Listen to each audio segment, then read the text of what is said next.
Eh bien, nous parlions sécurité dès ce matin avec les balises que nous avons pu voir avec Xavier de chez Navicom, hein, les bateaux balisés, sécurité en mer. Et puis là, je reçois Philippe Forwater. Forwater, la sécurité en mer, c'est votre, on va dire, leitmotiv quelque part, hein, puisque toi, Philippe, qui est chef produit, directeur produit, etc., enfin, chez Forwater, tu es venu avec des gilets, on en parle, on en reparle, c'est pas pour rien. Si tu as ramené ces gilets, c'est pour à nouveau en reparler, Philippe. Alors, dis-moi un peu, la conception de ces gilets, c'est pas non plus... Moi, j'aime bien en parler parce que moi, je suis guide de pêche et j'ai besoin de rassurer mes clients, que ce soit en Irlande ou en France, et qu'ils y portent ce gilet en permanence. Que pourrais-tu éventuellement dire sur le confort de ces gilets ou sur la conception de ces gilets ? Bon, Fred, effectivement, donc nous fabriquons du matériel de sécurité depuis 1948, je crois. Donc, à l'époque, il n'y avait pas de gilet gonflable, c'était du liège qui était importé du Portugal, scié et collé. Donc, depuis un certain temps, ça a beaucoup évolué. Donc, à l'origine, il y a quelques années, encore une dizaine d'années, on était plutôt sur la plaisance, la voile, et surtout la voile plus que le motonautisme. Et nous sommes partenaires du Grand Pavois Fishing. Donc, là, il est un petit peu serré hein, là, au niveau de la ceinture. On est partenaire du Grand Pavois Fishing depuis 2 ans et avec des guides de pêche, dont Didier Courtois, que tout le monde connaît, on a développé des produits qui soient ergonomiquement agréables à porter pour des pêcheurs en action et qui soient en sécurité, mais surtout qui ne soient pas gênés dans leur action de pêche.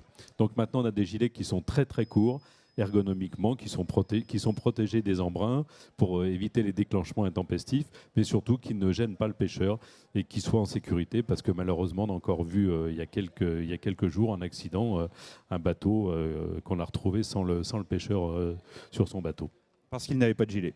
Parce qu'il n'avait pas de gilet. Donc aujourd'hui, au prix de ces produits-là et vu la sécurité que ça peut apporter, c'est vraiment indispensable de pouvoir les porter parce que vraiment ergonomiquement, c'est pas gênant. Dis-moi, là, je vois Grand Pavois Fishing, donc ce qui veut dire que tous nos compétiteurs sont équipés. Alors, tous les bateaux du Grand Pavois Fishing sont équipés avec nos produits, ils les portent tous les jours et apparemment, ça ne les empêche pas de prendre du poisson. Alors, je vais être très honnête avec toi, j'en porte pratiquement toute l'année des gilets, puisque mon métier m'apporte à être sur l'eau pratiquement toute l'année. Et là, dans le coup, je trouve le confort de vos gilets. Oui, alors c'est des petits accessoires hein, ça semble pas grand-chose, mais effectivement, on met du mesh au niveau du col. Ça permet, soit avec un t-shirt, de pouvoir le porter toute la journée sans être irrité, de ne pas transpirer. Et on a des tissus également qui sont très résistants, mais très légers. C'est le but d'avoir quelque chose qui soit le moins gênant possible. Parce qu'auparavant, c'est super important ce que je vais dire. Auparavant, j'avais une autre marque, peu importe, et régulièrement j'étais coupé dans le cou. Et ça, je tiens à préciser que ceux-ci sont réellement confortables, quoi. Oui, c'est vrai, c'est du mesh maintenant, on en trouve sur pas mal de vêtements et ça permet d'avoir vraiment un grand confort.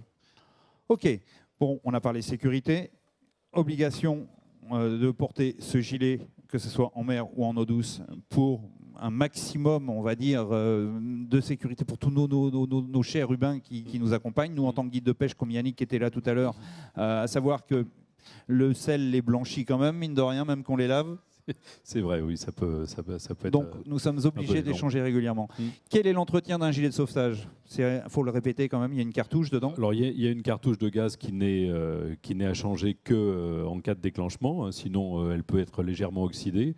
C'est pas gênant. On préconise de les faire réviser tous les 2 ans. Et pour la cartouche de gaz, il suffit simplement de la peser au gramme près. Si sa masse est toujours identique, c'est que la charge de gaz est toujours bonne à l'intérieur.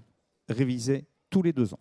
Oui, c'est une préconisation. Il n'y a pas encore d'obligation sur les gilets de sauvetage, contrairement au radeau, mais on préconise de faire une révision tous les 2 ans. Ça, c'est super important parce qu'on ne sait jamais, on achète les gilets, est-ce qu'il est encore bon, est-ce qu'il est plus bon Là, je vois par exemple, celui-ci, il y a une pastille verte là, à travers. Là. Oui, donc sur tous les percuteurs automatiques, il y a des clips de visualisation qui permettent de savoir si la charge a été tirée ou non. D'accord. Alors bon, pour finir, tu vas nous faire une petite démo, tu vas Oui, donc ces gilets-là que l'on voit qui sont extrêmement compacts, légers, on a une flottabilité d'un gilet de 150 newtons en mousse, donc c'est très important et ça permet d'avoir donc un gilet extrêmement fin, mais d'avoir une très forte flottabilité, donc qui permet de supporter un homme équipé d'une veste et de vêtements dans l'eau avec toutes les voies respiratoires hors de l'eau. Alors si je comprends bien, je vais récupérer ton micro, t'enfiles le gilet et tu sautes à l'eau.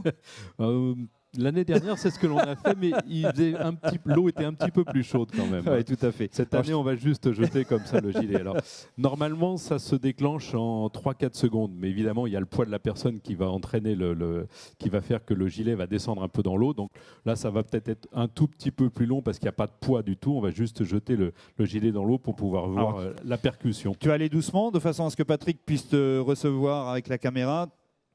C'est bon. Allez. C'est bon, Patrick? Voilà. Vas-y.